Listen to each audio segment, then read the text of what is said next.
మీరు పోండి.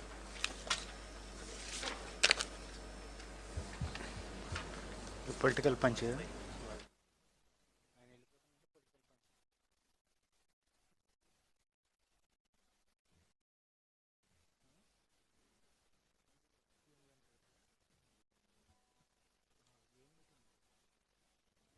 Thank you, Bhaisha. Presentation అయిపోయింది. Now I would like to have a small press meet.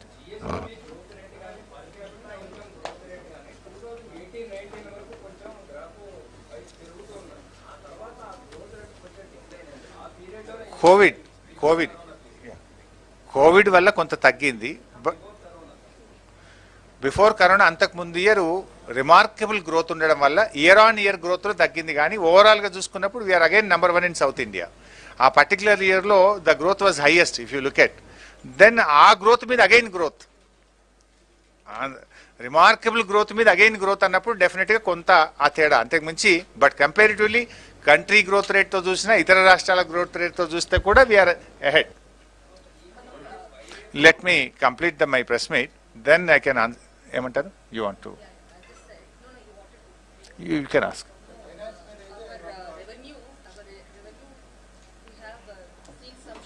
GR Reddy గారిని రమ్మను బాబు, జిఆర్ రెడ్డి నుండి మన shortfall we have seen, yeah. But we are spending more and outside the budget also have been spending, so yeah, that is also well within the limits. Okay. That is also well within the limits. కాదు sir, ఇక్కడ next year నుంచి మనం దళిత బంధుకి 20,000 crore 30,000 crore బడ్జెట్లో పెడితే మన revenue ఎక్స్పెండిచర్లో 70-80% అంటే ఇంట్రెస్ట్లు కానీ subsidies కానీ శాలరీస్ కానీ 70-80% పోతాయి. ఖర్చు పెడతానికి ఏం మిగులుతుంది మనకి అనేది పాయింట్. దానికి కూడా ప్రభుత్వం ప్రత్యామ్నాయ విధానాలు ముఖ్యమంత్రి గారు ఆలోచిస్తున్నారు కదా. మనకు ఎన్నో అసెట్స్ ఉన్నాయి, కొన్ని పనికిరానటువంటి అసెట్స్ ఉంటాయి. దానికి కూడా ప్రభుత్వానికి ఒక విధానం ఉంటుంది. ఇక్కడ మీరు ఒకటి గమనించాలి, దళిత బంధు అనేటువంటి దాన్ని ఇదేదో ప్రజలకు ఇస్తున్నారు అని మీరు చూస్తున్నారు. మేము అట్లా చూడలేదు. రాష్ట్ర ప్రభుత్వం ఏమనుకుంటుందంటే ఆ కుటుంబాలు దళిత బంధు ద్వారా వాళ్ళు చేసేటువంటి ఉత్పత్తులు ఏవైతే ఉంటాయో, వాళ్ళు ఏ రంగం అయితే ఎంచుకొని, అది పారిశ్రామిక రంగం కావచ్చు, ట్రాన్స్పోర్ట్ రంగం కావచ్చు, డైరీ కావచ్చు, వాట్ ఎవర్ ఇట్ ఈస్, అది కూడా రాష్ట్ర సంపదలో భాగం అవుతుంది కదా. Again they will be contributing to the state జిఎస్డిపినో. మేము ఇస్తున్నటువంటిది వాళ్ళు ఏదో ఒక రంగం మీద పెట్టుబడి పెడతారు, వాళ్ళు సెల్ఫ్ ఎంప్లాయ్మెంట్ జరుగుతుంది, అక్కడ వారికి ఉపాధి దొరుకుతుంది. ఇప్పుడు వాళ్ళు ఒక డైరీ తీసుకున్నారనుకోండి, పాలు పోస్తారు, పాలు పోయడం ద్వారా ఏమవుతుంది, రాష్ట్రం యొక్క ఉత్పత్తి పెరుగుతుంది కదా, మన యొక్క జిఎస్డిపి పెరుగుతుంది, వాళ్ళ పర్ క్యాపిటల్ ఇన్కమ్ పెరుగుతుంది, వాళ్ళ ఆదాయం పెరుగుతుంది. మనము దళిత బంధు అనేటువంటిది ఆ కుటుంబాలకు చేసే సహాయంగా కాదు మనం చూడాల్సింది, అది చూడాల్సింది రాష్ట్ర అభివృద్ధిలో వాళ్ళు కూడా భాగం అవుతుంటారు. మన జిఎస్డిపి పెరుగుదలలో ఆ ఉత్పత్తులు కూడా భాగంగానే మనం చూడాల్సి ఉంటుంది. కరెక్టే, బట్ ఎట్లా ఇస్తారనేది మీరు చూడండి. ఇలాంటి క్వశ్చన్సే ఇలాంటి క్వశ్చన్స్ మేము కాళేశ్వరం ప్రాజెక్టు మల్లన్న సాగర్ స్టార్ట్ చేసినప్పుడు కూడా ఐ వాజ్ ఇరిగేషన్ మినిస్టర్, అందరూ అనేవాళ్ళు అసలు ఇది మేము బతుకుండంగా ఈ మల్లన్న సాగర్ను చూస్తామా, మేము ఇదంతా రియల్ ఎస్టేట్ వ్యాపారం చేయడానికి ప్రభుత్వం భూములు తీసుకుంటా ఉంది, ఇంకా కొంతమంది అయితే అసలు ఇదంతా కూడా వృధా కాంట్రాక్టులను బతికించడానికి చేస్తున్నారు. ఇలాంటి మాటలే ఇవే ప్రతిపక్షాలు మాట్లాడినాయి. బట్ ఆ మాటలన్నిటికీ సమాధానం నిన్నటి ఫలితం మీరు చూశారు కదా, నీళ్లు పోస్తా ఉంది కదా. సో ఇట్లాంటి విషయాలు ఎప్పుడు కూడా ప్రభుత్వానికి చిత్తశుద్ధి ఉంటే, ప్రభుత్వానికి నిజాయితీ ఉంటే ఎన్నో మార్గాలు ఉంటాయి, ఎన్నో అవకాశాలు ఉంటాయి. డెఫినెట్గా గౌరవ ముఖ్యమంత్రి గారికి ఒక ఆలోచన ఉంది, దాన్ని చేయాలనేటువంటి కృతనిశ్చయంతో వారు ఉన్నారు, పట్టుదలతో వారు ఉన్నారు. డెఫినెట్గా రాబోయే రోజుల్లో రాష్ట్రంలోని అన్ని కుటుంబాలకు కూడా, దళిత కుటుంబాలకు ప్రభుత్వం అందించి తీరుతుంది.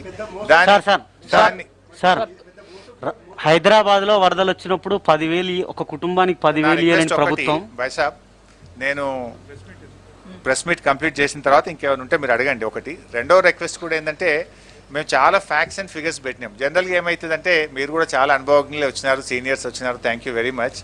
నార్మల్గా ఏమైందంటే ఒక సెన్సేషనల్ కామెంట్ ఏదైనా చేస్తే ఈ ఫ్యాక్ట్స్ అండ్ ఫిగర్స్ అన్నీ కూడా సైడ్ లైన్ అయిపోతాయి, అసలు విషయం పోయి కొసరు విషయం ముందుకు వస్తుంది. So I kindly request, please present all these facts and figures. రేపు ప్రజల ముందు పెట్టండి, ప్రజలకు కూడా తెలవాల్సిన అవసరం ఉంది. ఎందుకంటే నేను చెప్పినటువంటివి రాష్ట్ర ప్రభుత్వ లెక్కలు కాదు, కేంద్ర ప్రభుత్వ లెక్కలే చెప్పినాం. కేంద్రం డిక్లేర్ చేసిన లెక్కలే చెప్పినాం. దేశం కంటే మన రాష్ట్రం ఎంత అభివృద్ధిలో ముందుకుంది అనేటువంటి విషయాలు చెప్పాం.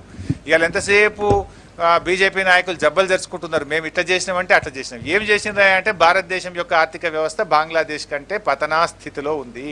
ఇగో ఇది మీరు చేసింది, ఇదే కదా మీరు చేసింది. సో మిత్రులారా, నేను ఒక్కసారి let me complete my press meet, then I can answer your questions. But నా రిక్వెస్ట్ ఏంటంటే వీలైనంత వరకు మనం let's confine to this subject. 2014లో రాష్ట్ర విభజన అయిపోయిన తర్వాత ముఖ్యమంత్రి కేసీఆర్ గారు అసెంబ్లీలో మాట్లాడుతూ తెలంగాణ ధనిక రాష్ట్రం, రెండే ఉన్నాయి దేశంలో ధనిక రాష్ట్రాలు, గుజరాత్, మధ్య అన్నారు. ఇవాళ పొజిషన్ ఏమిటి? ధనిక రాష్ట్రమా? 100% ధనిక రాష్ట్రం. ఎప్పుడైనా తెలంగాణ ధనిక రాష్ట్రమేనే, దాంట్లో మేమే వెనకపోతలేం అన్న. ఇప్పుడు మీరు చూసింది కదా ఎస్ఓటి, అది డెఫినెట్గా వీ హ్యావ్ ఎ విజన్. గవర్నమెంట్కు ఒక రోల్ ఉంటుంది, ఒక ఆలోచన ఉంటుంది. మీరు చూడండి ఎస్ఓటీఆర్లో we're number 1 in the country. State own tax రెవెన్యూలో లాస్ట్ 6 yearsలో we have achieved remarkable growth. ఇందాక నేను చెప్పిన 11.52% తోని స్టేట్ ఓన్ ట్యాక్స్ రెవెన్యూలో we stood number 1, whereas Gujarat is the 18th place with a 2.59%. So ఎట్లా కాదంటని చెప్పండి. ఇది ఈ ఫిగర్స్ నేను చెప్పింది కాదు కదా సార్ సార్ సార్ సార్ మంత్రి గారు, సార్ ధనిక రాష్ట్రంలోని భూములు అమ్మాల్సిన పరిస్థితి ఎందుకు ఏర్పడిందని చెప్పి ప్రతిపక్ష పార్టీలు అంటున్నాయి. తప్పకుండా ప్రభుత్వము గత ప్రభుత్వాలు చేసిన పనినే ఇప్పుడు కూడా తెలంగాణ రాష్ట్ర ప్రభుత్వం చేస్తుందని. నిరర్ధకరమైనటువంటి ఆస్తులను పెట్టుకొని కూర్చున్న దానికంటే మన ఉత్పత్తులు పెంచుకోవడానికి, పేద వర్గాలకు సహాయం చేయడానికి, ఉపాధి కల్పన పెరగడానికి, రాష్ట్రం యొక్క సంపద పెరగడానికి, సంపదను పెరగాలి, సంపదను పేదలకు పంచాలి అన్నది ప్రభుత్వం యొక్క విధానం. సార్ మిత్రులారా, సార్ ఈ టాక్సెస్ షేరింగ్ లో సౌత్ స్టేట్స్ కి అన్యాయం జరుగుతుంది అనేది ఒక వాదన ఉంది కదా సార్. మిత్రులారా, ఇందాకనే నీకు ఐ టోల్డ్ యూ, అప్పుల్లో మన రాష్ట్రం we are well within the limits అని మీకు ఇందాక చెప్తూ, మనకంటే ఎక్కువ ఉన్న రాష్ట్రాల పేర్లు కూడా నీకు అన్ని లెక్కలు చెప్పిన నేను. వీఆర్ వెల్ విత్ ఇన్ 25%, 22% చేంజ్తో ఉన్నాం మనం. ఇప్పుడు కిషన్ రెడ్డి, కేంద్ర మంత్రి కిషన్ రెడ్డి తెలంగాణ ప్రభుత్వం మీద ఒక సీరియస్ ఎలిగేషన్ చేస్తున్నారు. రాష్ట్రంలో ఉద్యోగులకు టైంకు జీతాలు ఇవ్వలేనటువంటి ప్రభుత్వం ఎలా దళిత బంధు కానీ ఇట్లాంటి వెల్ఫేర్ స్కీమ్స్ ఇస్తుంది, జనాలు ఆలోచించుకోవాలంటున్నారు. ఏం చెప్తారు? నవీన్ గారు, కిషన్ రెడ్డి గారు ఆశీర్వాద యాత్ర పెట్టుకొని వచ్చినారు, సంతోషం. వారు కేంద్ర మంత్రి అయినరు, మన రాష్ట్రం నుంచి చాలా సంతోషం, వారికి అభినందనలు. కానీ రాష్ట్రానికి రావాల్సినవి వారు తీసుకొచ్చి మాట్లాడితే బాగుంటుంది. రాష్ట్ర విభజన చట్టంలో మనకు ట్రైబల్ యూనివర్సిటీ ఇస్తామన్నారు, దాని గురించి మాట్లాడమనండి. బయ్యారం ఉక్కు ఫ్యాక్టరీ గురించి మాట్లాడమనండి. ఐటీఐఆర్ని ఎందుకు రద్దు చేసినారో దాన్ని పునరుద్ధరించే దాని మీద మాట్లాడమని చెప్పండి. అయ్యా కిషన్ రెడ్డి గారు, మేము వృద్ధి చేసినాం అంటున్నారు. ఏ రంగంలో వృద్ధి చేసినారు? మీరు పలానా రంగంలో వృద్ధి చేసినామని చెప్తే మేము సంతోషపడతాం. వృద్ధి చేసినారు, బీజేపీ ప్రభుత్వం వృద్ధి చేయలేదని అనను, కానీ వారు పెట్రోల్ ధరలను పెంచడంలో మాత్రం గణనీయమైనటువంటి వృద్ధిని సాధించారు. రాష్ట్రం ఏర్పడ్డ నాడు 72 రూపాయలు ఉన్నటువంటి పెట్రోల్ ధర ఈరోజు 105 రూపాయలకు 46% ధరల పెరుగుదలలో వృద్ధి సాధించారు.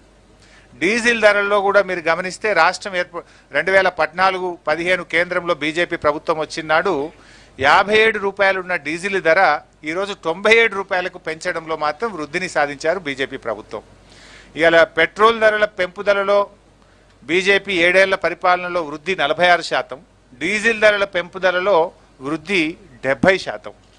అదేవిధంగా గ్యాస్ సిలిండర్ల పేద ప్రజల నడ్డీ విరిచేటువంటి పనిలో గ్యాస్ సిలిండర్ ధరలో కూడా బ్రహ్మాండమైన వృద్ధి, రెట్టింపు వృద్ధి సాధించారు. సబ్జెక్టు కరెక్షన్ కానీ నాకున్న సమాచారం మేరకు ఆ రోజు 450 రూపాయలు ఉన్నటువంటి గ్యాస్ సిలిండర్ ధర ఇవాళ 950 రూపాయలు అయింది. ఆల్మోస్ట్ డబుల్ చేసినారు. అంటే మీరు ఆ రోజు ఏం చెప్పింది ఇదే బీజేపీ ప్రభుత్వం, 2014-15లో గ్యాస్ సిలిండర్కు దండం పెట్టు, ఓటేసేటప్పుడు దండం పెట్టిపోయి ఓటేయమని చెప్పిండ్రు. ఇప్పుడు ఏం చెప్పాలి? 450 రూపాయలు ఉన్న గ్యాస్ సిలిండర్ ధర ఇలా 950 రూపాయలకు పెంచిండ్రు. ఇక్కడ మాత్రం వృద్ధి సాధించింది కదా కిషన్ రెడ్డి గారు. ఇది ఎందుకు చెప్తలేరు మీ ఆశీర్వాద యాత్రలో? మేము పెట్రోల్ ధరల పెంపుదలలో వృద్ధి, డీజిల్ ధరల పెంపుదలలో వృద్ధి, గ్యాస్ ధరల పెంపుదలలో వృద్ధి, ఇక్కడ ఇంకొక వృద్ధి కూడా సాధించారండి. ఇంకొక వృద్ధి ఏంటంటే మైనస్ వృద్ధి. అది ఇంతకుముందు గ్యాస్ సిలిండర్లు పేదవాళ్ళకి ఇచ్చినప్పుడు ప్రభుత్వం ఏం చెప్పిందంటే, మేము క్యాష్ ట్రాన్స్ఫర్ చేస్తాము, 250 రూపాయలు ఒక సిలిండర్ మీద ప్రతి కుటుంబానికి 12 సిలిండర్లకు 250 రూపాయలు క్యాష్ ట్రాన్స్ఫర్ చేస్తామని చెప్పారు. అక్కడ కూడా వృద్ధి సాధించారు. ఏంటంటే నెగటివ్ వృద్ధి ఏంటంటే 250 రూపాయల నుంచి 40 రూపాయలకు తగ్గించారు. సిలిండర్ ధర పెరిగింది, సబ్సిడీ తగ్గింది. ఇగో ఇక్కడ మాత్రం వృద్ధి సాధించారండి. దీని మీద ఎందుకు మాట్లాడరండి? 450 రూపాయలు ఉన్న సిలిండర్ ధరను 950 రూపాయలు చేస్తుంది. 250 రూపాయలు ఉన్న సబ్సిడీని మాత్రం 40 రూపాయలకు తగ్గిస్తుంది. దీని గురించి ఎందుకు మాట్లాడరు?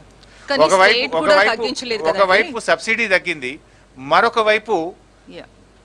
గ్యాస్ యొక్క But కాస్ట్ state పెరిగింది. is also benefiting kada because of this increase in petrol and diesel prices. But మీరు ఒక్కసారి గమనిస్తే, subject to correction, exact number నాకు తెలియదు కానీ తెలంగాణ రాష్ట్రం పెంచింది ఒక్కసారి, కేంద్ర ప్రభుత్వం డీజిల్ పెట్రోల్ ధరలు పెంచింది ఐ థింక్ 26 టైమ్సే ఉంది. అది 26 టైమ్స్ పెంచినారు. 26 టైమ్స్ పెంచారు. మేము మాత్రం ఒక్కసారే పెంచినాం. 26 సార్లు పెంచిన ఘనత కేంద్ర ప్రభుత్వం. But you haven't reduced VAT. ఒక్కసారే పెంచినాం మేము. కానీ కేంద్రం 26 సార్లు పెంచింది. కేంద్రం ఎంత పెంచింది అనేది కూడా చెప్పిన కదా. 72 రూపాయల నుంచి మీరు 105 రూపాయలకు పెంచినారు కదా. మరి అది ఎంత పర్సెంటేజ్ పెరిగింది? 46% పెరిగింది. దాని మీద ఎందుకు మాట్లాడారు? డీజిల్ 70% పెరిగింది. దాని ఇంపాక్ట్ ఎంత ఉంది? అన్ని రంగాల మీద, నిత్యావసర వస్తువుల మీద ఉంది, పేద ప్రజల మీద ఉంది, ఇవాళ అన్నిట్లలో పెరిగింది. ఇవాళ కిషన్ రెడ్డి గారు మీరు అన్నట్టు వృద్ధి సాధించారు. దేంట్లో వృద్ధి సాధించారు? ఏం సాధించారు? కరెక్ట్గా ఒకటి గట్టిగా చెప్తాం మనం. ఏ రంగంలో సాధించారు బైసాబ్? ఇవాళ ఆస్తులు అమ్మడంలో మాత్రం వృద్ధి సాధించారు. బీజేపీ ప్రభుత్వం ఏది అమ్మలేదు ఈరోజు? మీరు అమ్మ చెప్పండి. రోడ్లు అమ్మినరు, విమానాశ్రయాలు అమ్ముతున్నారు, రైల్వే స్టేషన్లను అమ్ముతున్నారు, నవరత్నాలను అమ్ముతున్నారు, ఎల్ఐసిని అమ్ముతున్నారు, బిఎస్ఎన్ఎల్ని అమ్ముతున్నారు. మీరు అన్ని అమ్మకానికి పెట్టింది కదా. ఇవాళ ఏం సాధించారు? ఇప్పుడు ఇందాక మీరు చూసిండ్రు, జిఎస్డిపిలో మైనస్, ప్రైమరీ సెక్టార్లో మైనస్, పర్ క్యాపిటల్ ఇన్కంలో తగ్గుదల, ఈరోజు అన్ని రంగాల్లోనేమో తగ్గుదల, ధరలు మాత్రం పెరుగుదల. భారతదేశం కంటే బంగ్లాదేశ్ యొక్క ఆర్థిక పరిస్థితి బలహీనపడము, ఈ దేశం ముందుకు పోయినట్ట, ఈ దేశం వెనక్కు పోయినట్ట? దీనికి సమాధానం చెప్పాలి కదా. ఇలా ఏ రంగంలో వచ్చారు మీరు? ధరలేమో డీజిల్, పెట్రోలు, గ్యాసుల ధరలేమో పెరుగుతున్నాయి. దేశం యొక్క జీడిపి తగ్గుతుంది, దేశం యొక్క పర్ క్యాపిటల్ ఇన్కమ్ తగ్గుతుంది, దేశం యొక్క ప్రైమరీ సెక్టార్లో గ్రోత్ తగ్గుతుంది. ఇవాళ రాష్ట్రంతో కంపేర్ చేస్తే, తెలంగాణ రాష్ట్రంతో చూస్తే అన్ని రంగాల్లో తక్కువనే ఉంది కదా. మీరు అట్లనే అదేవిధంగా సెస్ రూపంలో ఇవాళ మా అడ్వైజర్ గారు ఇస్తా ఉన్నారు. ఎంత పర్సెంట్ సార్ ఇది? Increase in cess 16 rupees. Cess రూపంలో ఈరోజు పెట్రోల్, డీజిల్ మీద 16 రూపాయలు భారం వేసినారు ప్రజల మీద. బీజేపీ అధికారంలోకి వచ్చిన 7 సంవత్సరాల్లో సెస్ రూపంలో వేసినటువంటి భారం 16 రూపాయలు, 1 లీటర్ పెట్రోల్, 1 లీటర్ డీజిల్ మీద వేసినటువంటి భారం. అదేవిధంగా ఇదేంటి సార్? డిస్ఇన్వెస్ట్మెంట్ శాఖ, అది వెంటనే పెట్టినా మనకు కూడా ప్రైజ్ ఇస్తామన్నారు కదా. మా అడ్వైజర్ గారు చెప్తున్నారు ఏంటంటే, దేశంలో ఒక బీసీ మంత్రిత్వ శాఖ పెట్టమంటే పెట్టలేదు, కానీ ఒక డిస్ఇన్వెస్ట్మెంట్ శాఖ మాత్రం పెట్టినారు.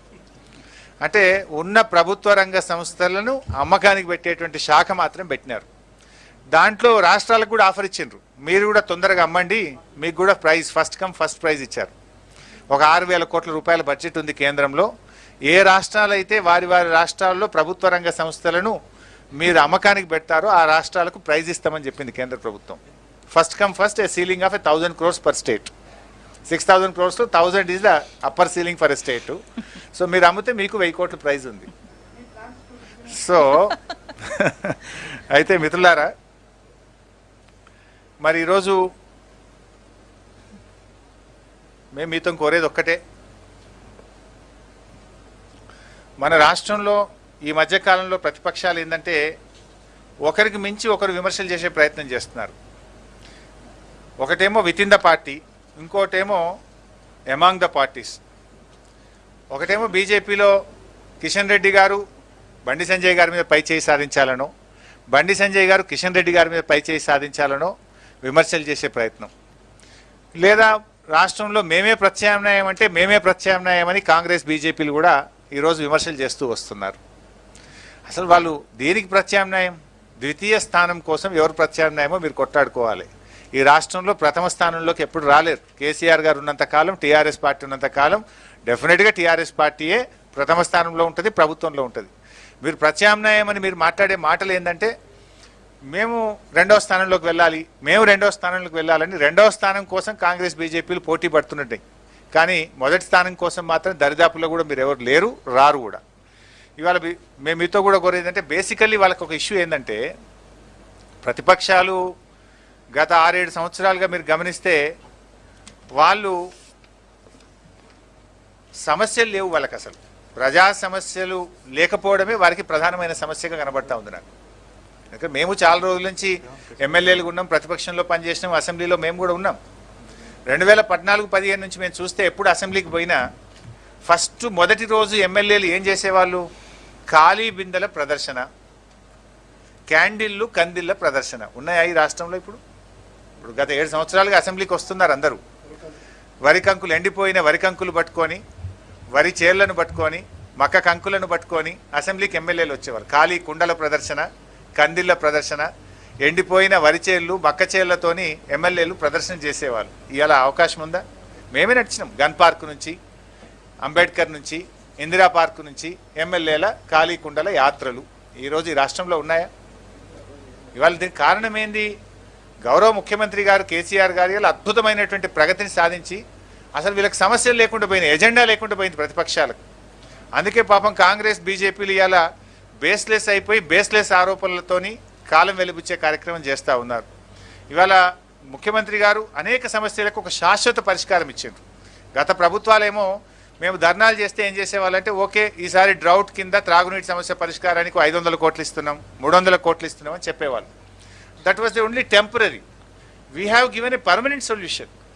మీరు అట్లా గమనిస్తే ఇలా మంచినీటి సమస్యకు మిషన్ భగీరథతో శాశ్వత పరిష్కారం, సాగునీటి సమస్యకు భారీ ప్రాజెక్టులతో ఒక పరిష్కారం, ఇవాళ రైతులకు, రాష్ట్రంలోని అన్ని వర్గాలకు, ప్రతి కన్జ్యూమర్కు 24 గంటల నాణ్యమైన విద్యుత్ సరఫరా.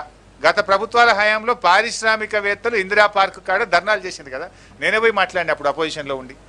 ఇందిరా పార్క్ దగ్గర పారిశ్రామికవేత్తలు ధర్నాలు చేస్తే మేము పోయి మాట్లాడేవాళ్ళం. మాకు వారానికి 3 రోజులు పవర్ ఆఫ్ ఉంది, మేము ఉండాలన్నా ఏం చేయాలి, మేము బ్యాంకులో అప్పులు ఎట్లా కట్టాలని పారిశ్రామికవేత్తలను ధర్నాలు చేయించిన చరిత్ర మీదైతే రైతులకు సైతం 24 గంటల నాణ్యమైన కరెంట్ ఇచ్చినటువంటి ఘనత కేసీఆర్ గారిది. అదేవిధంగా ఇవాళ వైద్యంలో కూడా మంచి పురోగతిని సాధించినాం. కేసీఆర్ కిట్ కానీ, కంటి వెలుగులు లాంటి మంచి కార్యక్రమాలు తీసుకున్నాం. ఇంకా ఈ సంవత్సరం వైద్య రంగం మీద ముఖ్యమంత్రి గారు ప్రత్యేకమైన దృష్టి పెట్టి వరంగల్లో అద్భుతమైనటువంటి ఆసుపత్రి కానీ, హైదరాబాద్ నలుగుమూలల 4 ఆసుపత్రులు తెచ్చే కార్యక్రమం కానీ, అంటే వైద్య రంగం మీద కూడా ఇవాళ ప్రభుత్వం చాలా ఫోకస్ చేసింది. కొత్త జిల్లాల ఏర్పాటు, మండలాలు, ఇటు డివిజన్లు, అంటే మొత్తంగా పాలనా వికేంద్రీకరణ జరగడం ద్వారా కూడా అభివృద్ధి అనేటువంటిది బాగా వేగం పెరిగింది. పరిపాలన ప్రజలకు దగ్గరగా కూడా వచ్చింది. ధరణితో కూడా ఇలా అనేక 95%, 95% వ్యవసాయ భూ సమస్యలకు ఒక పరిష్కారం దొరికింది. వేగవంతంగా ఇవాళ పాస్బుక్లు కానీ రిజిస్ట్రేషన్ ప్రక్రియ జరుగుతూ ఉంది. రైతులకు, ముఖ్యంగా గ్రామీణ ప్రాంత ప్రజలకు దీనివల్ల ఎంతో మేలు జరిగింది. ఇవాళ పల్లె ప్రగతి, పట్టణ ప్రగతి ఒక అద్భుతమైన విజయాన్ని సాధించినాం. ఐ కెన్ ప్రౌడ్లీ సే భారతదేశంలో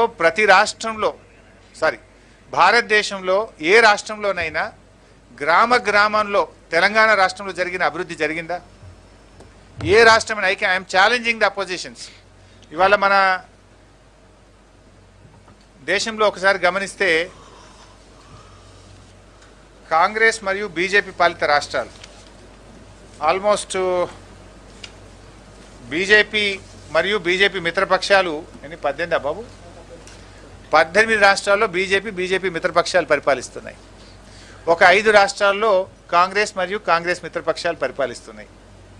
మన రాష్ట్రంలో రోజు కాంగ్రెస్ బీజేపీ నాయకులు మాట్లాడుతున్నారు.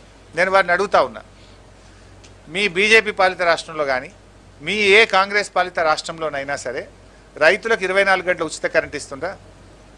మేము పల్లె ప్రగతిలో చేసినట్టు గ్రామానికి ట్రాక్టరు, ట్యాంకరు, ట్రాలీ, పల్లె ప్రకృతి వనము, వైకుంఠధామము, డంప్ యార్డు ఇవన్నీ కూడా నిర్మించినాం. రాష్ట్రంలో 12,700 గ్రామాలుంటే ప్రతి గ్రామంలో ఉంది. మీరు ఏ గ్రామానికన్నా వెళ్ళండి. ఈ గ్రామం ఆ గ్రామం కాదు, అది కాంగ్రెస్ సర్పంచ్ ఉన్నా ఉంటుంది, బీజేపీ సర్పంచ్ ఉన్నా ఉంటుంది, ఏ పార్టీ సర్పంచ్ ఉన్నా ఉంటుంది, ఏ పార్టీ ఎమ్మెల్యే ఉన్న నియోజకవర్గంలోనైనా ఉంటాయి. రాష్ట్రంలోని ప్రతి గ్రామంలో అంటే క్వాలిటీ ఆఫ్ లైఫ్ పెరగాలని ముఖ్యమంత్రి గారు ఒక వైకుంఠధామం, ఒక డంప్ యార్డు, ఒక ట్రాక్టరు, ఒక ట్యాంకరు, ఒక ట్రాలీ, ఒక నర్సరీ, ఒక పల్లె ప్రకృతి వనం ప్రతి గ్రామంలో ఏర్పాటు చేసినాం. ఇది గతంలో ఎవరన్నా చేసిందా? నిజంగా గాంధీ గారు కలలు గన్న గ్రామ స్వరాజ్యం ఈరోజు పల్లెల్లో కనబడుతుంది. 24/7 పవరు, ప్రతి ఇంటికి మంచినీటి సౌకర్యం, శుద్ధి చేసినటువంటి త్రాగునీరు ఇస్తున్నాం, క్వాలిటీ పవర్ ఇస్తున్నాం, అండ్ కనీస సౌకర్యాలు, మౌలిక సౌకర్యాలు ప్రతి గ్రామంలో ఏర్పాటు చేసినాం. ఇది ఏ కాంగ్రెస్ పాలిత రాష్ట్రంలోనైనా చూపిస్తారా? వెళ్దాం. ఏ బీజేపీ పాలిత రాష్ట్రంలోకైనా వెళ్దాం. ఊరూరికి ట్రాక్టర్, ట్యాంకర్, ట్రాలీ, నర్సరీ, వైకుంఠధామం, డంప్ యార్డ్ ఉన్నాయా నాకు చెప్పండి. ఉంటే ఏ రాష్ట్రమో చెప్పండి, వస్తాం, మేము కూడా రెడీగా ఉన్నాం. విమర్శలు చేయడం కాదు. ఇవాళ ప్రభుత్వం ఒక ప్రణాళికబద్ధంగా పనిచేయడం వల్ల ఇంత అద్భుతమైనటువంటి ఫలితాలు మనం సాధిస్తూ ఉన్నాం. అందువల్లనే ఇవాళ ప్రతిపక్షాలకు అసలు సమస్య ఏంటంటే వాళ్ళకు నిజమైన ప్రజా సమస్యలు దొరుకుతలేవు. గతంలో పోరాటాలు ఏముంటుండే? పోరాటాలు నీళ్ళ మీద, కరెంటు మీద, ట్రాన్స్ఫార్మర్లు కాలిపోతున్నాయని, లేదా ఎరువులు దొరుకుతలేవని, సకాలంలో విత్తనాలు దొరుకుతలేవని, పండిన పంట కొంటలేరని, మంచినీళ్లు వస్తలేవని. ఇవాళ సమస్యలే లేవు, ఉన్నాయి. వాటిని పరిష్కరిస్తాం. మెయిన్ ఇష్యూస్ మేము పరిష్కారం చేసినాం. ఇంకా కొన్ని ఉన్నాయి. దాన్ని ప్రణాళికబద్ధంగా దెన్ గవర్నమెంట్ ఒకటి తర్వాత ఒకటి ముఖ్యమంత్రి గారు దృష్టి పెట్టి ఇవాళ మేము ముందుకు పోతా ఉన్నాం. ఆసరా పెన్షన్లు, కళ్యాణ లక్ష్మి, కేసీఆర్ కిట్టు, 6 కిలోల బియ్యం, ఇలా అనేక కార్యక్రమాలు మేము చేస్తూ ఉన్నాం. కానీ ఒక్క బాధ కలిగించే అంశం ఏంటంటే, ఈవెన్ ఐఎమ్ అపీలింగ్, ఈ రాష్ట్ర పౌరులుగా మనం రాష్ట్రం గురించి గొప్పగా చెప్పుకోవాలి. రాష్ట్రం అద్భుతమైనటువంటి ప్రగతిని సాధించుకున్నాం. సరే, మేము మా ప్రభుత్వం చేసిన మంచి పనులు మీరు చెప్పబుద్ధి కాకపోతే చెప్పకండి, ఏం పర్వాలేదు. కానీ రాష్ట్రం పరువు తీయద్దు, రాష్ట్రం యొక్క గౌరవాన్ని తగ్గించద్దు. దేశం ముందు రాష్ట్రం యొక్క గౌరవం పెరిగేటట్టుగా ప్రతిపక్షాలు ఉంటే ప్రజల్లో మీకు కూడా గౌరవం ఉంటుంది. సరే, మేము ఏదైనా తప్పొప్పులు చేస్తే విమర్శించండి, వి రిసీవ్. అదేవిధంగా ఇంకేదైనా స్పెసిఫిక్గా మీరు చెప్పాలనుకుంటే మాకు చెప్పండి. కానీ వీళ్ళ వ్యవహారం ఎట్లుందంటే, వాళ్ళ విమర్శలు సెల్ఫ్ గోల్ కొట్టుకుంటున్నారు. వాళ్ళు ఈ మధ్యలో వాళ్ళు చేసే విమర్శలు టీఆర్ఎస్ మీద అక్కస్తోనో, టీఆర్ఎస్ మీద విమర్శలు చేయబోయి కొన్ని సందర్భాల్లో వాళ్ళు రాష్ట్రాన్ని అభాస్పాలు చేస్తున్నారు. వాళ్ళకు వాళ్ళు సెల్ఫ్ గోల్ కొట్టుకుంటున్నారు. ఏం మాట్లాడుతున్నారు? తెలంగాణ రాష్ట్రం నాశనం అయిపోయిందనో, తెలంగాణలో తాలిబన్ల రాజ్యం వచ్చిందనో, తెలంగాణ ఆగమైపోయిందనో, తెలంగాణ అవినీతిమయమైపోయిందనో, ఇట్లా రకరకాలుగా విమర్శలు చేస్తున్నారు. ఇది రాష్ట్రాన్ని కించపరచడం కాదా? రాష్ట్రం యొక్క గౌరవాన్ని తగ్గించడం కాదా? ఇది రాష్ట్రాన్ని అభాసుపాలం, దేశం ముందు అభాసుపాలు చేయడం కాదా? ఇది ఏ రకంగా ప్రతిపక్షాలకు వాంఛనీయమని నేను అడుగుతా ఉన్నా. రాష్ట్ర ప్రజలు దీన్ని మెచ్చుకుంటారు అనుకుంటున్నారా? మీరు ఇట్లా మాట్లాడడం వల్లనే మీకు ప్రజలు మీరు పలచనైపోతున్నారు. ఇవాళ మనం పోరాడి సాధించుకున్నటువంటి రాష్ట్రం, తక్కువ సమయంలో దేశంలో మరో రాష్ట్రం సాధించినటువంటి విజయాలు సాధించడం కదా. మీకు ఫ్యాక్ట్స్ అండ్ ఫిగర్స్ మీ ముందు పెట్టినా.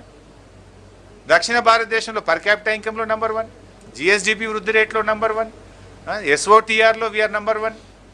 ఇన్ని అద్భుతమైన విజయాలు దక్షిణ భారతదేశంలో మొదటి స్థానంలో ఉంటూ దేశంలో మొదటి 3 స్థానాల్లో ఉన్నది Telangana. One should feel proud. సరే, మీరు ఎట్లాగో మెచ్చుకోలేరు మమ్మల్ని. కానీ మీరు చేసే విమర్శలు రాష్ట్రం యొక్క స్థాయిని తగ్గించే విధంగా ఉండకూడదు, రాష్ట్రం యొక్క పరువును తీసే విధంగా ఉండొద్దు. మన తల్లిని మనం కించపరుచుకుంటామా? మన రాష్ట్రాన్ని మనం బదనాం చేసుకోవడం సబబైనటువంటి విషయమా? అందుకే ఇవాళ మీరు ఈ రకమైనటువంటి పరిస్థితి పాల్పడుతున్నారు కనుక ప్రజలు మిమ్మల్ని పట్టించుకోవడం లేదు. విమర్శనాత్మకంగా ఉండని, నో ప్రాబ్లం. కానీ ఆ విమర్శ వాస్తవాలకు దగ్గరగా ఉంటే ప్రజలు దాన్ని రిసీవ్ చేసుకుంటారు. ఇవాళ మీరు అవినీతి జరిగిందని కిషన్ రెడ్డి గారు మాట్లాడుతున్నారు, ఇవాళ బీజేపీ నాయకులు మాట్లాడుతున్నారు. ఒక ఆయన అంటాడు మిషన్ కాకతీయ, కమిషన్ కాకతీయ అంటాడు. మిషన్ భగీరథలో అవినీతి జరిగిందని ఇంకొక బీజేపీ నాయకుడు మాట్లాడతాడు. ప్రాజెక్టుల్లో అవినీతి జరిగిందని ఇంకో నాయకుడు మాట్లాడతాడు. మీ విమర్శలకు మీ ప్రభుత్వం, మీ కేంద్ర మంత్రులే పార్లమెంట్ సాక్షిగా సమాధానం చెప్పింది కదా, చెప్పలేదా? మిషన్ భగీరథలో అవినీతి లేదని, ప్రజలందరికీ ప్రతి ఇంటికి స్వచ్ఛమైన తాగునీరు ఇచ్చే రాష్ట్రం తెలంగాణ రాష్ట్రమని, తెలంగాణ రాష్ట్రాన్ని అభినందిస్తూ కేంద్ర మంత్రి గారే పార్లమెంట్లో స్వయంగా చెప్పిండ్రు. మీ ప్రశ్నకు మీ మంత్రే సమాధానం చెప్పింది కదా, పార్లమెంట్ సాక్షిగా చెప్పింది కదా. మరి మిమ్మల్ని ఎట్లా నమ్మాలి ప్రజల్ని? ఇవాళ ప్రాజెక్టులు మిషన్ కాకతీయలో అవినీతి లేదని, పారదర్శకంగా పనులు జరుగుతున్నాయని కేంద్ర మంత్రులే పార్లమెంట్లో చెప్పింది కదా. ఇంతకంటే గట్టి సమాధానం ఇంకేం కావాలి మీకు? ఇప్పుడు ఒక రాష్ట్రం అభివృద్ధి జరిగిందా జరగలేదా అనడానికి ప్రతిపక్షాల తిట్లు కాదు కొలమానం. దానికి కొలమానం జిఎస్డిపి వృద్ధి రేటు, పర్ క్యాపిటా వృద్ధి రేటు, రాష్ట్రం యొక్క ఆదాయ వృద్ధి రేటు, రాష్ట్రంలో మౌలిక సౌకర్యాల కల్పన, అవి మేము చేస్తూ ఉన్నాం. అవి మేము చేసినామా లేదా అనడానికి ఇప్పుడు మీ ముందు పెట్టినటువంటి గణాంకాలే సాక్ష్యాధారం కదా, ఇంతకంటే ఏం కావాలి? And these figures and facts was not given by us. These figures are declared by government of India. So ఇది ఇవాళ మేము చేస్తూ ఉన్నాం. ఇవన్నీ కూడా ఇవాళ మీ ముందు ఉన్నాయి. సో అందువల్ల ప్రపంచవ్యాప్తంగా కూడా ఇదే పద్ధతి. ప్రపంచంలో ఎక్కడైనా ఏ దేశం అభివృద్ధి చెందిందా అని దేని మీద చెప్తారు? ఇలా అమెరికా అభివృద్ధిలో ఉందనో జపాన్ అభివృద్ధిలో ఉందంటే దేన్ని చూసుకొని చెప్తారు? ఆ జీడిపి మీద, పర్ క్యాపిటల్ ఇన్కమ్ మీద, ఓన్ ట్యాక్స్ రెవెన్యూ మీద, విద్యా వైద్య ప్రమాణాల మీద, మౌలిక సౌకర్యాలు like drinking water and power sector మీద, తలసరి విద్యుత్ వినియోగం మీద, తదితర అంశాలే ఏ దేశానికైనా ఏ రాష్ట్రానికైనా అభివృద్ధికి గీటురాయిగా పరిగణిస్తారు. సో ఆ అంశాల మీదనే ఇవాళ దక్షిణ భారతదేశంలో మొదటి స్థానంలో ఉండి మొత్తం భారతదేశంలోనే మొదటి 3-4 స్థానాల్లో తెలంగాణ రాష్ట్రం ఉంది. అంటే ఇది కూడా ఎప్పుడుంది? 2014-15లో రాష్ట్రం ఏర్పడినాడు లేదు. 2014-15 నుంచి ఇప్పటి వరకు చూస్తే గత 6 సంవత్సరాల్లో, ఇందాక నేను పర్ క్యాపిటల్ ఇన్కంలో చూపించాను, ఒక్కొక్క సంవత్సరము ఒక్కొక్క రాష్ట్రాన్ని అధిగమిస్తూ 7 సంవత్సరాల్లో 7 రాష్ట్రాలను అధిగమించి భారతదేశంలో 3వ స్థానంలో తెలంగాణ రాష్ట్రం నిలిచింది. రాష్ట్రం ఏర్పడ్డ నాడు 10వ స్థానంలో ఉన్నటువంటి తెలంగాణ రాష్ట్రం రాష్ట్రం ఏర్పడ్డ 7 సంవత్సరాల్లో ఒక్కొక్క సంవత్సరం ఒక్కొక్క రాష్ట్రాన్ని అధిగమిస్తూ ఈరోజు 3వ స్థానానికి తెలంగాణ రాష్ట్రం వచ్చిందంటే ఇది రాష్ట్ర ప్రభుత్వ పనితీరుకు ఒక గీటురాయి. This is what we have achieved. దీన్ని ఎవరు కాదంటారు? చెప్పమనండి, కేంద్ర మంత్రినో కేంద్ర ప్రభుత్వాన్ని చెప్పమనండి. Is it not fact? ఇది కేంద్ర ప్రభుత్వాన్ని చెప్పమనండి. ఈ రాష్ట్రం అభివృద్ధి సాధించిందా లేదా? సో ఇట్లా మేము వివిధ రంగాల్లో తీసుకొని రావడం జరిగింది. అదేవిధంగా ఇందాక నేను ఇంకో పాయింట్ కూడా చెప్పినాను మీకు. నేను జిఎస్డిపిలో we're the 6th highest contributor.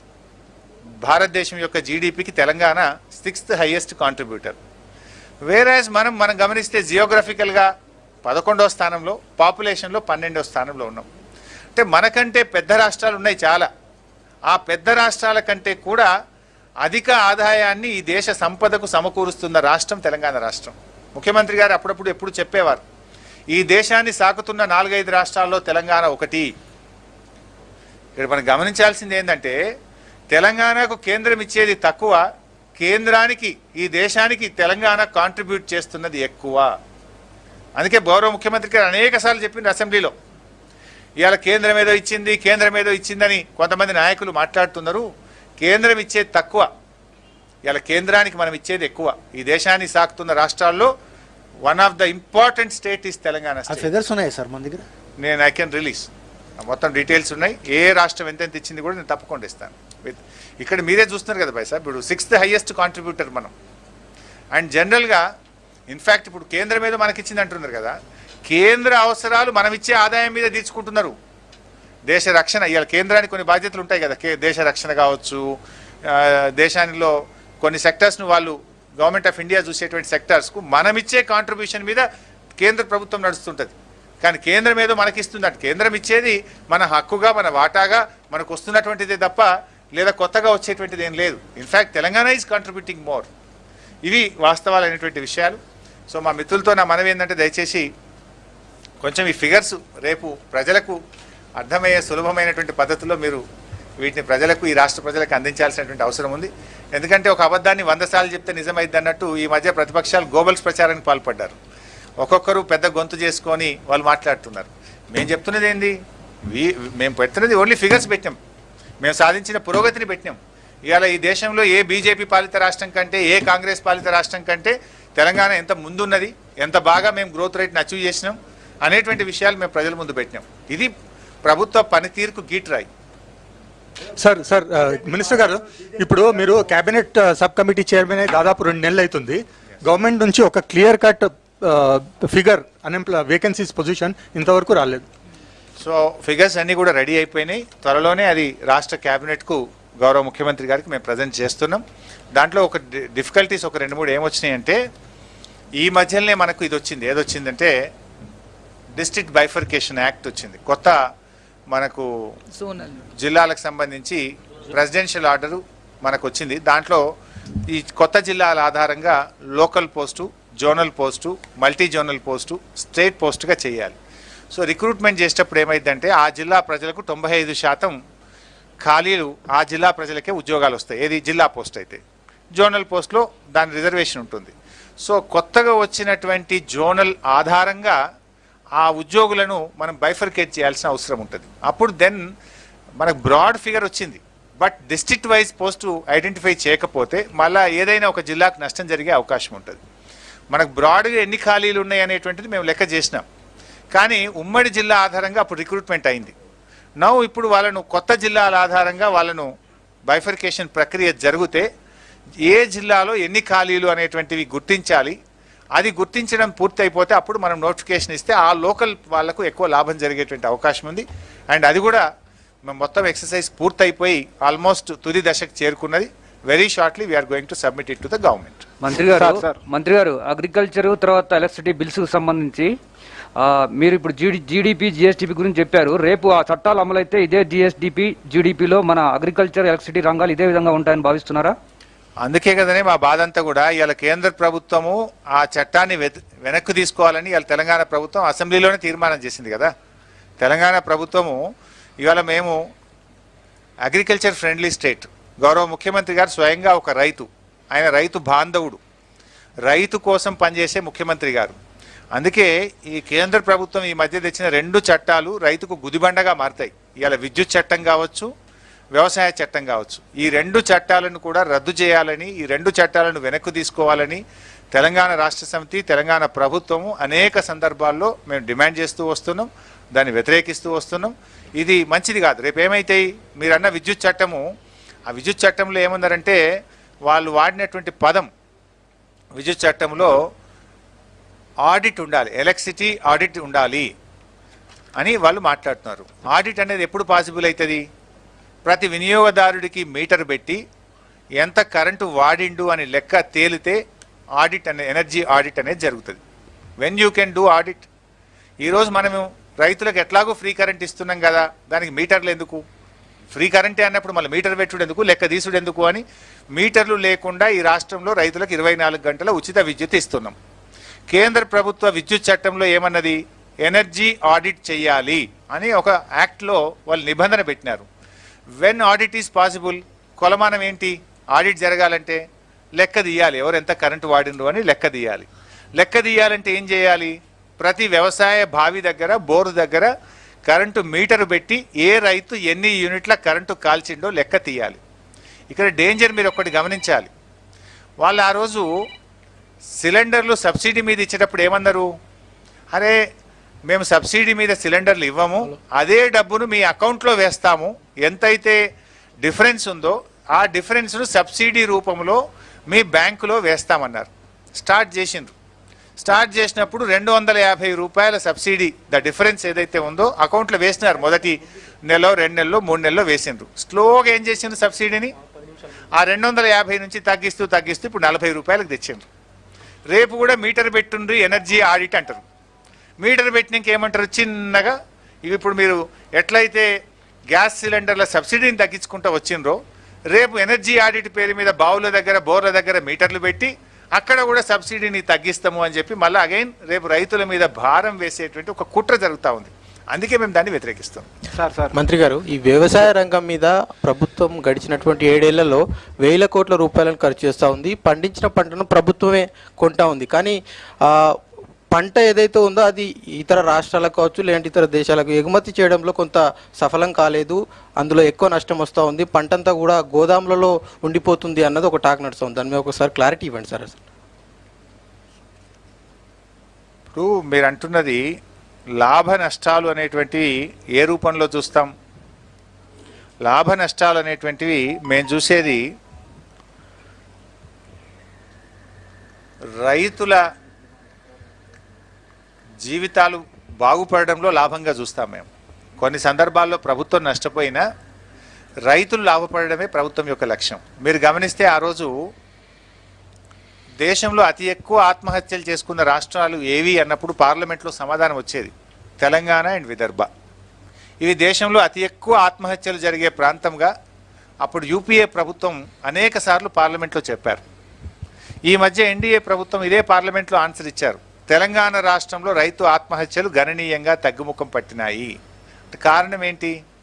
రైతుకు భద్రత దొరికింది, రైతుకు ఉచిత విద్యుత్ దొరికింది, రైతు బంధు వచ్చింది, రైతుకు కాళేశ్వరం ఇతర ప్రాజెక్టుల ద్వారా నీళ్లు అందినాయి, సకాలంలో ఎరువులు విత్తనాలు అందుతున్నాయి, పండిన పంట అంతా ప్రభుత్వం కొంటుంది, తద్వారా రైతుకు భరోసా దొరికింది కనుక ఇక రైతు ఆత్మహత్యలు జరిగినాయి. సో కొన్నిటికి పారామీటర్స్ లాభ నష్టాలు అనేటువంటివి ప్రజల జీవన ప్రమాణాలు పెరగడమే లాభంగా చూస్తుంది ప్రభుత్వం, ప్రజల యొక్క ఆదాయం పెరగడమే ప్రమాణంగా చూస్తుంది ప్రభుత్వం.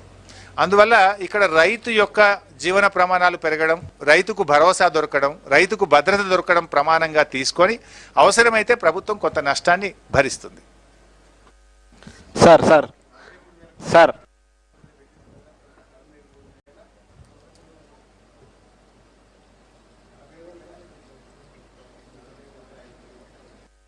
సార్ రాష్ట్ర ఆదాయ డెడ్ బటన్ ఎంత ఉందో చెప్ప సార్, రాష్ట్ర సొంత ఆదాయం గణనీయంగా పెరుగుతుంది అని చెప్పారు కదా సార్. అదే సమయంలో అప్పులు కూడా పెరుగుతున్నాయి. ఏదైనా స్కీమ్ అమలు చేయాలంటే ప్రభుత్వ ఆస్తులు అమ్ముతా అంటున్నారు. మిత్రులారా, దీన్ని ఏ రకంగా అర్థం చేసుకోవాలి సార్? దేశములో అత్యధిక ఆదాయం పెరిగిన రాష్ట్రం తెలంగాణ రాష్ట్రం అని మీకు లెక్కలతో సహా చెప్పాము. స్వంత ఆదాయాన్ని పెరుగుదలలో భారతదేశంలో అతి ఎక్కువ వృద్ధి రేటును నమోదు చేసి మొదటి స్థానంలో ఉంది తెలంగాణ రాష్ట్రం. ఒకటి. రెండు, జిఎస్డిపిలో జీడిపిలో కూడా మనం భారతదేశ జీడిపికి కాంట్రిబ్యూట్ చేసే దాంట్లో 6వ స్థానంలో తెలంగాణ రాష్ట్రం ఉంది. సో మీరు ఇవన్నీ గమనించినప్పుడు ఇంకో మూడో విషయం, మీరు అడిగిన ప్రశ్నది నేను ముందే సమాధానం చెప్పిన. అప్పుల విషయంలో కూడా మనకంటే ఏ రాష్ట్రం ఎంత ఎక్కువ ఉందో కూడా చెప్పినాను. ఇవాళ జిఎస్డిపి అప్పుల్లో చూసినట్టయితే పంజాబ్ 36%, కాంగ్రెస్ పాలిత పంజాబ్ రాష్ట్రం 36.67% అప్పులతో ఉంది. బెంగాల్ 34%, రాజస్థాన్ 34%, ఉత్తరప్రదేశ్ బీజేపీ పాలిత రాష్ట్రం 33%. కానీ తెలంగాణ రాష్ట్రానికి వచ్చినప్పుడు we are well within limits 22.83%. Sir మన రాష్ట్ర ప్రభుత్వం తీసుకొచ్చిన అప్పులు ఎంత, నెల నెల కట్టే వడ్డీలు ఎంత సార్? అన్ని వివరాలు కూడా సబ్మిట్ చేస్తాం బాయ్ సార్, డోంట్ వరీ. అసెంబ్లీ మంత్రి గారు అసెంబ్లీలో మేము నివేదికలో పూర్తిగా పెడతాం. మంత్రి గారు, very much available in public domain. అంటే ఒకటి, income is increasing, we are registering impressive growth, but there is no equitable distribution of wealth. Overall wealth is increasing. So government and our chief minister has some priorities. మేము రైతు ప్రాధాన్యత అనుకున్నాం. 55% ఈ రాష్ట్ర ప్రజలు వ్యవసాయం మీద ఆధారపడుతున్నారు. రాష్ట్రంలో మనుషుల ప్రాణాలు మాకు ముఖ్యం అనుకున్నాం. ముందు రైతు ఆత్మహత్యలు ఆగాలనుకున్నారు ముఖ్యమంత్రి గారు. We have achieved it. ఈ 6 సంవత్సరాల్లో ప్రభుత్వానికి కొన్ని ప్రాధాన్యతలు ఉంటాయి. గౌరవ ముఖ్యమంత్రి గారి ప్రాధాన్యత వ్యవసాయం, రైతు. We have achieved it. Thank you. కేంద్రం కట్టే పన్నుల నుండి షేరింగ్ లో